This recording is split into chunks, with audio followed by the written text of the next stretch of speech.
Okay, do we have an author?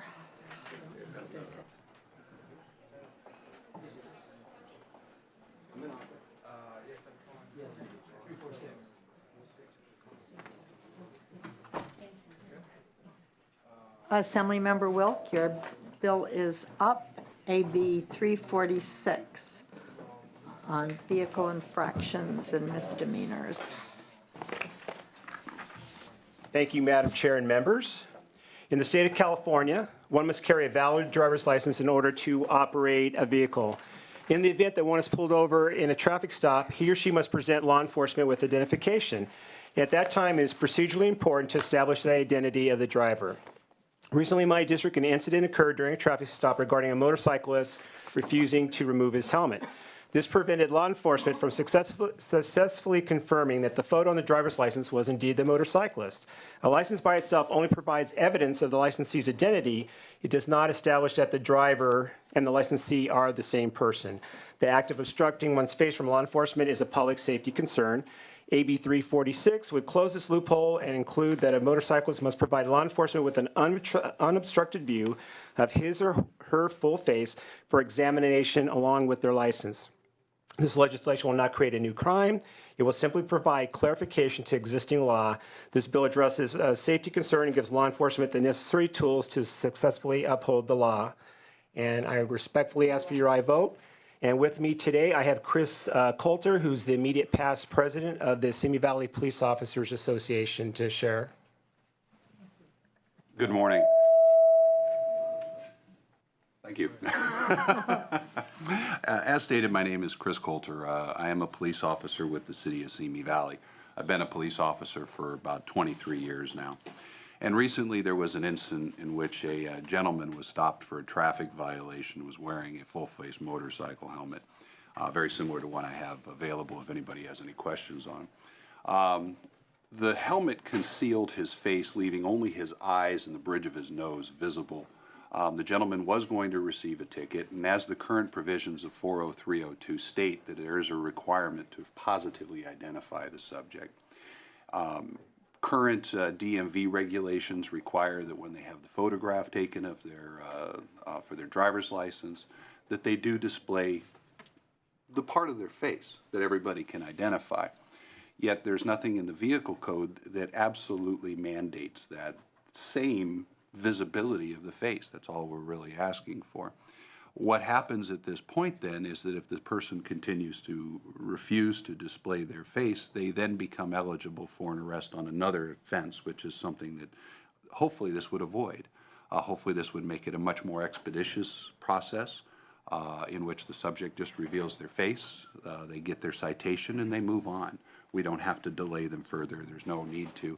And I think it has the side benefit of confirming for any other individuals that this person isn't using their identity simply because they obtained a driver's license that may be consistent with them otherwise. Protects an individual that could be subject to false identification, identity theft type of situation on their part as a citizen.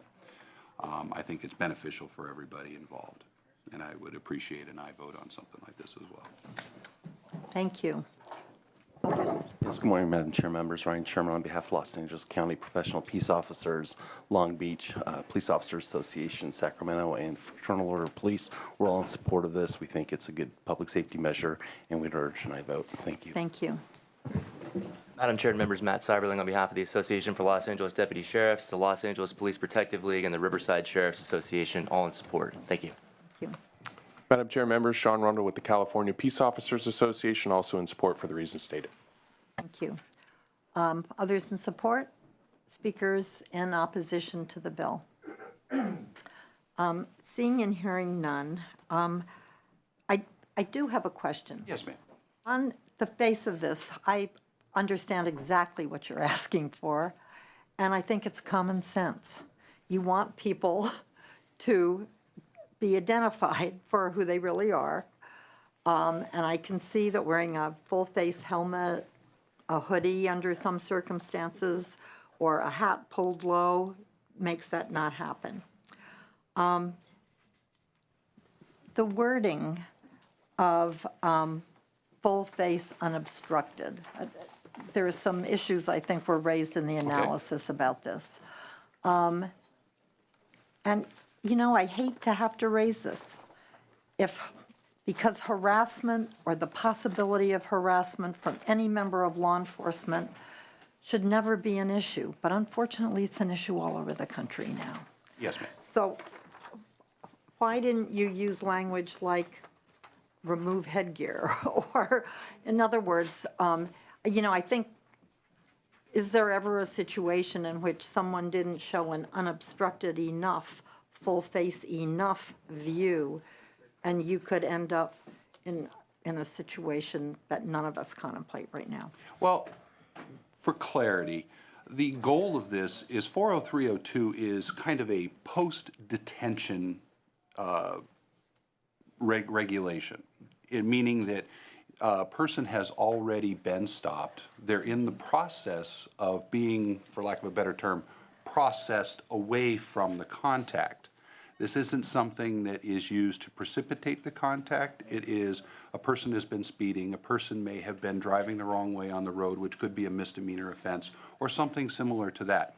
They've now been contacted, a citation is being prepared, and it's only for the verification of the identity in lieu of being arrested and placed into custody. So that's where the 40302 has always existed as a law, meaning that they're on their way to be released. This isn't what caused them to be stopped, that they had a hoodie or they couldn't see their face. It's now, we're done, I'm going to write you a citation to send you on your way, and I just need to verify that this driver's license that already has your unobstructed face matches who I'm looking at, so that I can, and it's my belief that it's that common sense enough that it is just to verify that this is the same person that's going to get this citation, and that's really where it's at. Yeah, that's obvious, that's where it should be. And I'm just wondering how we would have an early warning system if it turned out to be more than that. Well, I also need to ask if there's any opposition to the bill. Seeing and hearing none. You know, is there data kept by the police association, or could it be just how many times we would need to arrest somebody for not showing their full face? Well, as it stands right now, I don't know what mechanism would exist, because when they refuse, it does generate a separate arrest under what's called obstructing and resisting, because they've now delayed the officer from doing the process. And I don't know if they're, because 40302 is not necessarily, you know, the separate standalone criminal statute. It's just, this is a requirement that you do this in order to avoid creating a misidentification process. They would still be arrested for whatever the offense was, with a hyphen that would say 40302, and they would be booked until they can be identified. If that is kind of where I can go with that. Is 40302 resisting arrest? No, What it's It would be another section. It would be another section that would generate the arrest, because there's the delay and the obstruction that goes from that. Gotcha. Yeah.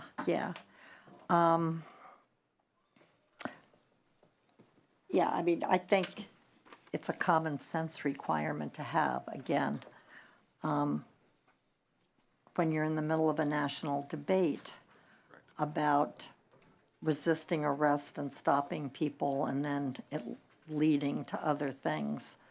I would like to know if it causes a problem, because we're in a position right now where we're trying to really rebuild the relationship between our police officers and the communities they serve. But to me, it is sensible. I appreciate your intent and presentation. Thank you. So I'm wondering, are there any questions or comments from committee members? I'd like to be added as a co-author, and I'd like to move the bill. Okay. The bill has been moved.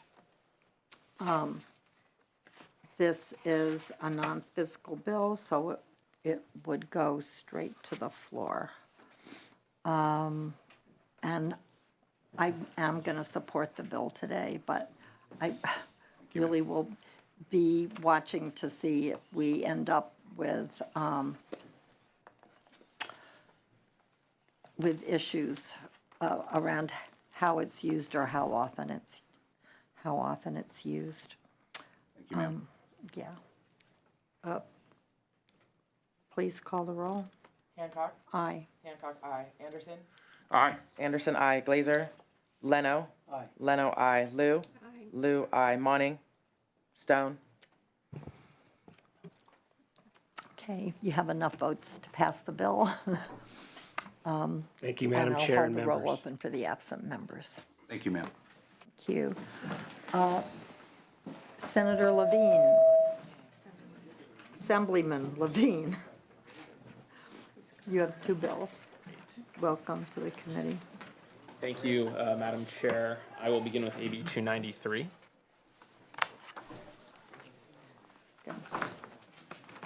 AB 293 will require the Department of Corrections and Rehabilitation to establish statewide guidelines for investigating threats against the women and men who work in California's correctional facilities. Under existing law, there is no requirement for CDCR to develop statewide procedures for handling death threats. There is also no requirement that individual institutions have localized procedures in place should an inmate threaten an employee, and 1 in 5 institutions currently has no policy at all. Consequently, under current CDCR practices, serious threats can be made against prison peace officers or their family members, and the officer may never be notified. The current situation potentially puts the peace officer, the officer's family, and the officer's community at risk. Here to speak in support is Gavin McHugh with CCPOA. Madam Chair and members, Gavin McHugh on behalf of the California Correctional Peace Officers Association. We support this bill, and we particularly like the fact that the bill will require a statewide program and policy. That way we don't have a patchwork. One institution has one sort of policy, another one has a different policy. Some facilities don't have any policies, and we think that's particularly important because as staff and inmates are transferred around the system during their time, there's consistency and uniformity, and everyone understands what the requirements are. Thank you. Others in support of the bill?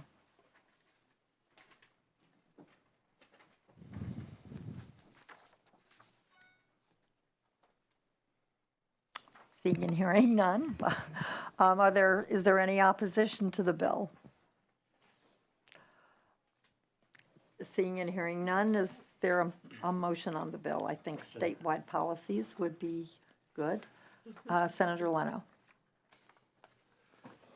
Assemblyman, welcome. Good morning. I noticed that Section 2 designates this as an urgency statute. But I don't know that I see any, and I might be overlooking it, timeline for the completion of this statewide policy. So we want to get it done quickly for safety reasons. Might it make some sense? Sometimes we see things don't always get done after we pass our bills and get them signed into law. That's something important to look at. You know, we've been working collaboratively with CDCR since we've raised this issue, and so I think we're trying to work with them to come up with a solution that works for them, but also works for the concerns of the constituents that brought this to my awareness. Something to think about. Move I know the you. bill? Yeah, I'm happy to, but Thank you. if it's urgent, we might want We'll get to on it. consider putting a date. Yeah. Thank you. Well, it is going to appropriations, so let's think about how we would expedite that. Thank you. Okay, thanks. Please read the roll. Madam Chair, I have a question. I'd like to be added as a co-author. It's a great bill. I'd be pleased to. Thank you. Okay. Please read the roll. Hancock. Aye. Hancock, aye. Anderson. Aye. Anderson, aye. Glazer. Leno. Aye. Leno, aye. Lou. Lou, aye. Monning. Stone. You have enough votes to pass. I'll hold the roll open for the absent members. Thank you, Senators. And you have another bill. I do have AB 539. Yes. So thank you again, Chair and members. AB 539 will improve boating safety by allowing law enforcement to obtain a search warrant to test the blood of a person suspected of operating a marine vessel while under the influence of drugs and/or alcohol. This is already law for motorists, and AB 539 simply mirrors that law. Unfortunately, boating under the influence is a serious public safety problem. Intoxicated boaters have caused devastating accidents. Studies indicate alcohol use is the leading known contributing factor in fatal boating accidents, according to a report by the California State Parks Division of Boating and Waterways. From 2009 to 2013, 32% of all boating-related fatalities in the state involved alcohol. Here to speak in support of the bill is Corey Salzillo with the California State Sheriff's Association. Good morning, Madam Chair and members. Corey Salzillo here on behalf of the California State Sheriff's Association. We are the sponsors of the bill. As you know, 2 years ago, this committee approved SB 717 by Senator DeSaulnier to address the McNeely v. Missouri decision, which effectively said that the dissipation of blood or of alcohol in the bloodstream does not create an exigency to justify a warrantless blood draw if there is suspicion of driving under the influence. In response to that U.S. Supreme Court case, the legislature provided the authority to law enforcement to obtain a search warrant to seek a blood draw if a person refused to submit to or failed to complete a chemical test. We only did that for driving under the influence offenses. This bill merely clarifies that it would also apply in boating under the influence offenses too. It's a conformity issue. We would appreciate your aye vote. Thank you. Thank you. Others, Yes, Madam go. Chair, members. Others in support? Thank you. Ryan Sherman on behalf of Los Angeles County Professional Peace Officers, Long Beach Police Officers, Sacramento Deputy Sheriffs, and California Fraternal Order of Police. We all have boating and waterway divisions where we patrol lakes, rivers, oceans, and we're very supportive of this. It helps us a lot. Appreciate it. Aye vote. Thank you. Sharon Riley, on behalf of the Judicial Council, we are also in support. We think it's a necessary clarification following up the McNeely case. Thank you.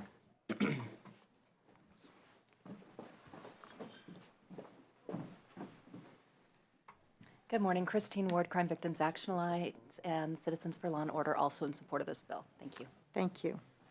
Okay, others support? Speakers in opposition to the bill? Seeing and hearing none, I'm not sure why this came off consent, but, because it had some listed opposition. Yes. Is there a motion on the bill? So moved. Thank you. Please read the roll. Hancock. Aye. Hancock, aye. Anderson. Aye. Anderson, aye. Glazer. Glazer, aye. Leno. Leno, aye. Lou. Lou, aye. Monning. Stone. Stone, aye. That bill has enough votes to pass. We'll hold the roll open for the absent member. Thank you, Senators. Have a wonderful day. Thank you. Thank you. I see Assemblyman Bloom is here. AB 703.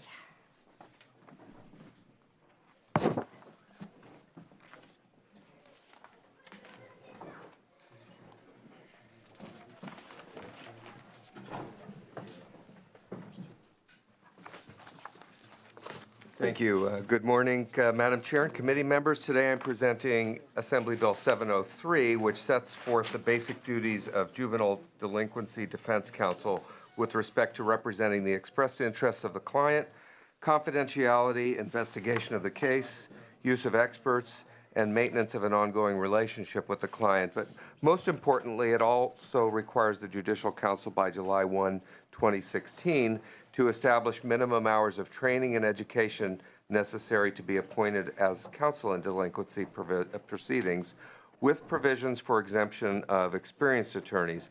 These training hours may be counted toward the minimum continuing legal education hours as well. Competent representation in juvenile proceedings is important to youthful clients and their families, and it adds to the integrity of the juvenile justice system. The adequacy of delinquency representation has a direct impact on costs for unnecessary incarceration, court challenges, and ultimately whether a young person will succeed in the community. The constitutional right to competent legal representation demands that lawyers representing children in juvenile court have at least some relevant training.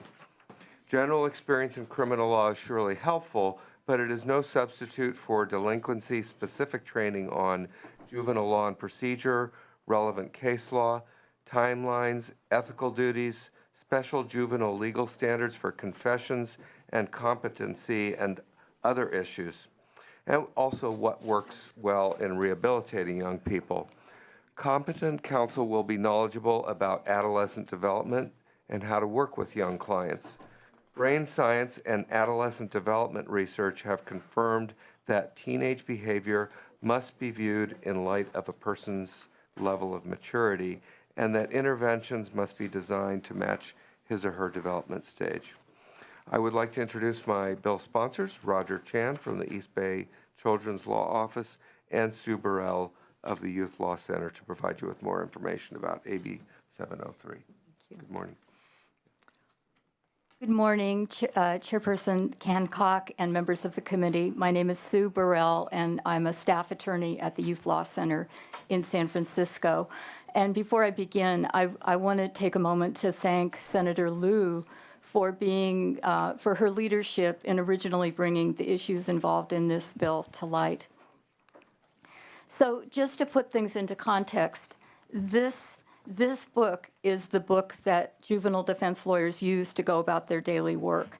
It has the Welfare and Institutions Code, it has parts of the Penal Code, it has the Health and Safety Code, it has the Evidence Code, and all the rules involved in juvenile court proceedings. There is no possible way a person could go into juvenile court the first day without having at least an introduction to what's in this book. And unfortunately, what we have found from several surveys is that about half of the lawyers in California currently begin juvenile delinquency defense practice with zero juvenile-specific training.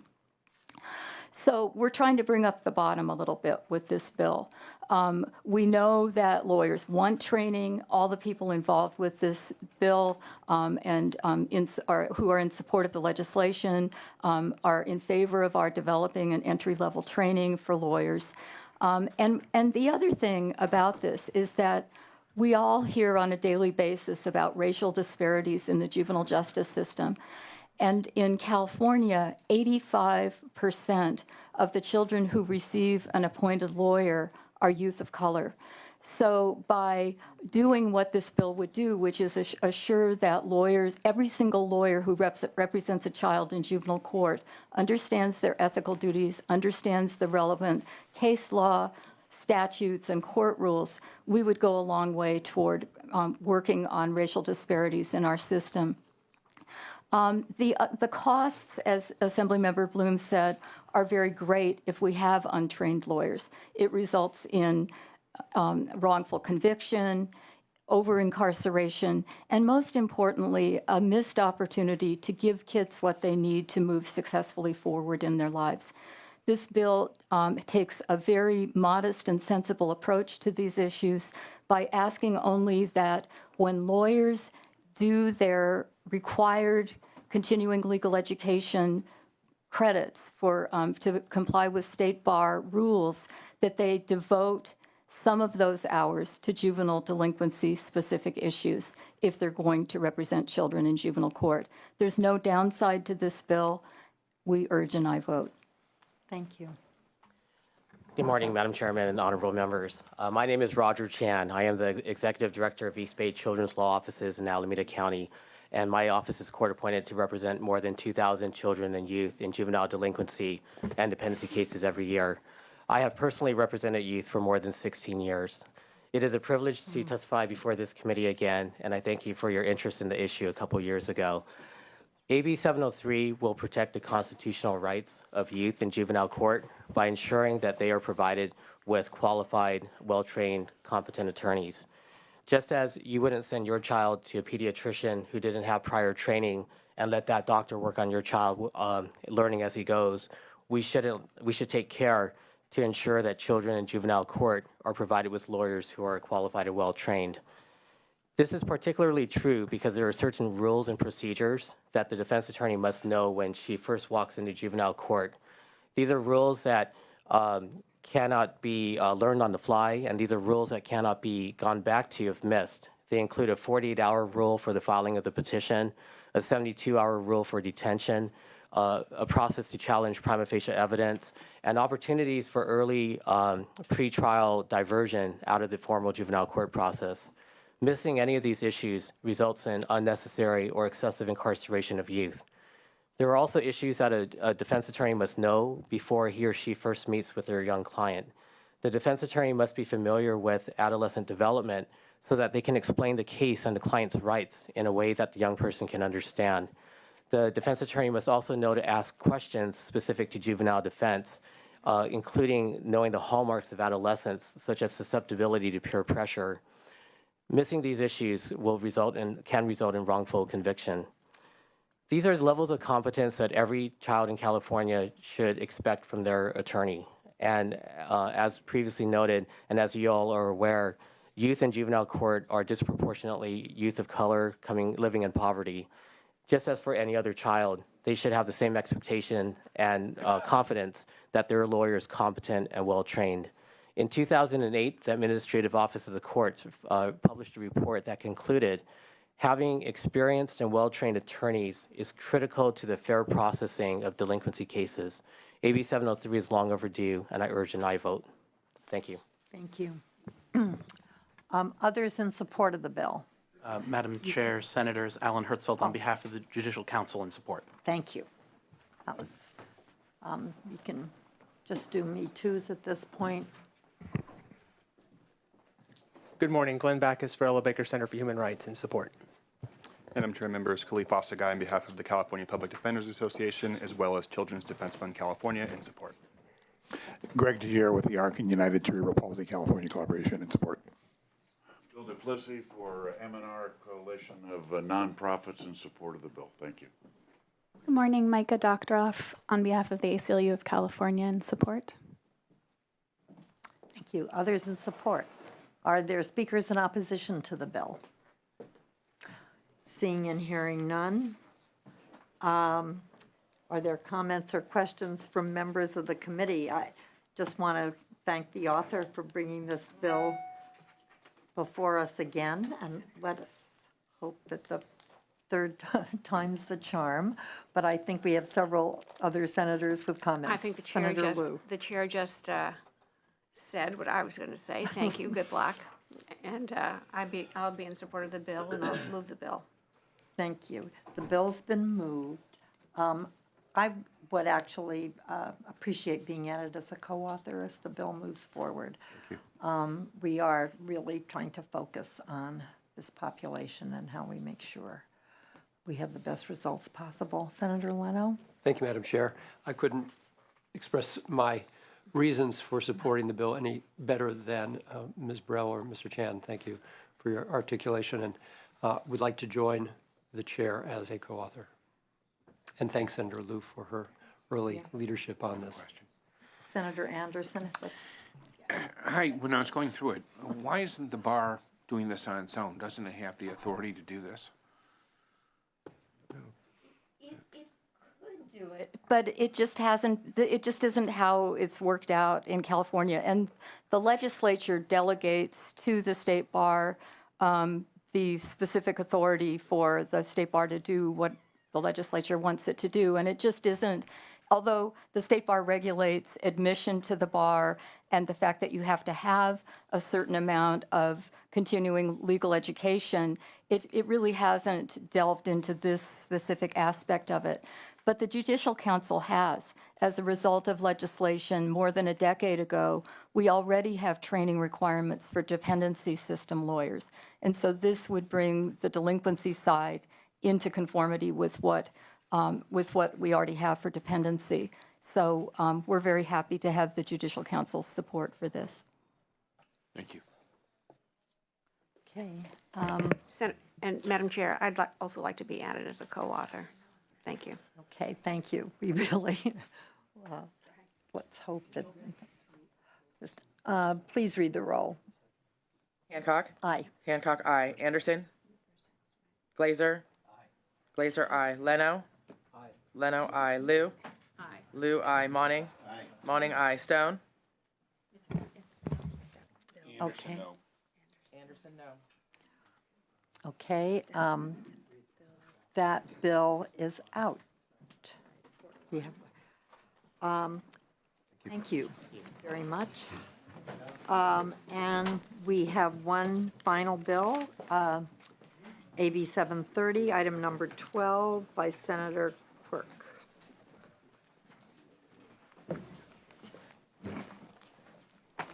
Welcome. Thank you. Chair Hancock and Senators. AB 730 would correct inconsistencies in our health and safety code relating to the transportation of drugs. 2 years ago, the governor signed a bill to make it clear that punishment for transport of certain drugs meant transport for sale. However, the bill failed to clean up a number of additional code sections.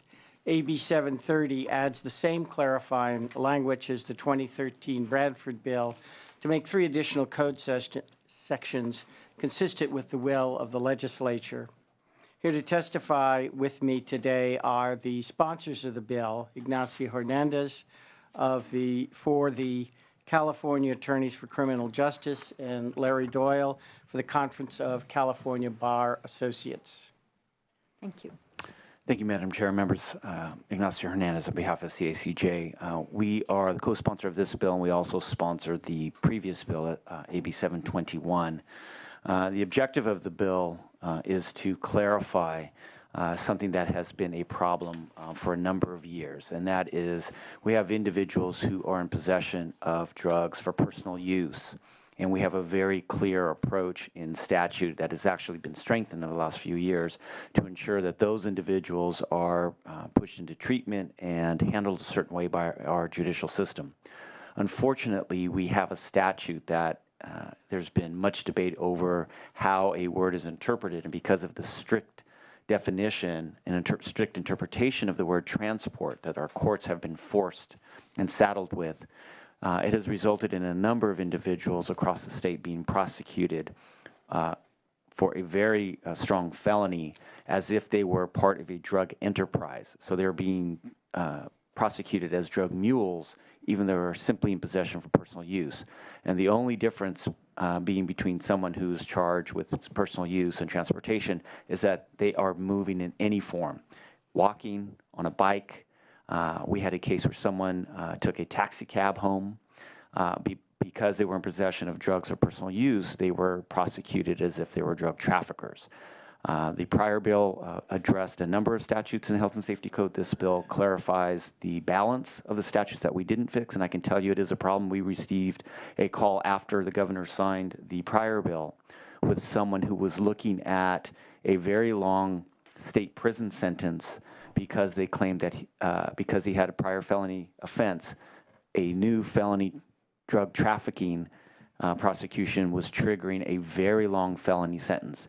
Had this bill been in place prior to his arrest, he would simply have been sent off to drug treatment and would not have faced a long sentence. So we're simply asking for the statute to be clarified so that someone who's in possession of personal use is treated the same regardless if they have been walking, jogging, on a bike, or on a skateboard. Ask for your support. Thank you. Hi, Larry Doyle on behalf of the Conference of California Bar Associations. As Assemblymember Quirk began, this bill is really about consistency and fairness. The policy decision is that transport requires transportation to sell. Was decided by the legislature a couple of years ago, but there are inconsistencies now, and it makes absolutely no sense that a person with holding in their possession an amount of heroin and riding a bicycle is now appropriately prosecuted for possession, but a person with a simple marijuana joint in their pocket on a bicycle could be prosecuted for transport because the legislature didn't get all the statutes. So in the interest of fairness, we're bringing forth this bill to bring consistency to the statutes, and we ask for the committee's support. Thank you. Others in support of the bill? Please come forward. I think you could do Me Too's. Khalif Asagai on behalf of the California Public Defenders Association, strong support. Micah Doctoroff, ACLU of California, in support. Glenn Backus, Drug Policy Alliance, in support.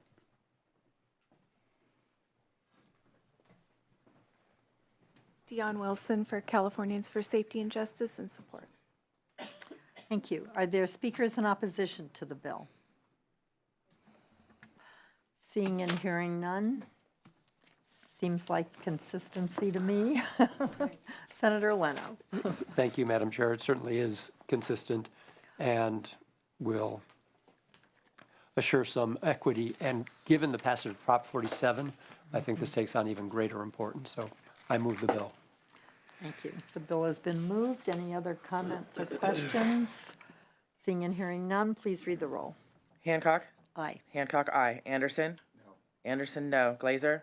Aye. Glazer, aye. Leno. Aye. Leno, aye. Lou. Aye. Lou, aye. Monning. Aye. Monning, aye. Stone. No. Stone, no. Okay, 5-2, that bill is out. Thank you very much, Thank Senators and Chair. I will go over the roll. We'll open the roll for the absent members. File item number 1, AB 144. The motion is due pass to appropriations. Chair voting aye, Vice Chair voting aye. Please call the absent members. Glazer. Aye. Glazer, aye. Stone. Aye. Stone, aye. Okay. 7-0, that bill is out. Item number 2, AB 195, Chow. Chair voting aye, Vice Chair voting aye. Glazer. Aye. Glazer, aye. Stone. Aye. Stone, aye. Item number 3, AB 222 by Akajian. Chair voting aye, Vice Chair voting aye. Glazer. Aye. Glazer, aye. Monning. Aye. Monning, aye. Stone. Stone, aye. Okay, 7-0, that bill is out. The consent calendar. Glazer. Aye. Glazer, aye. Stone. Aye. Stone, aye. Consent calendar is out. Item number 6, AB 293 by Levine. Chair voting aye, Vice Chair voting aye. Glazer. Aye. Glazer, aye. Monning. Aye. Monning, aye. Stone. Stone, aye. Okay, 7-0, that bill is out. Item number 8, AB 346 by Wilk. Chair voting aye, Vice Chair voting aye. Glazer. Aye. Glazer, aye. Monning. Aye. Monning, aye. Stone. Aye. Stone, aye. 7-0, that bill is out.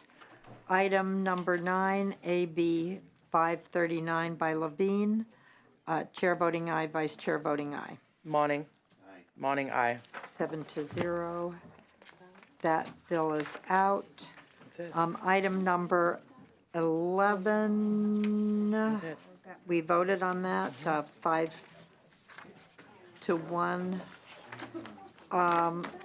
That bill is out. Item 12, members, go talk outside.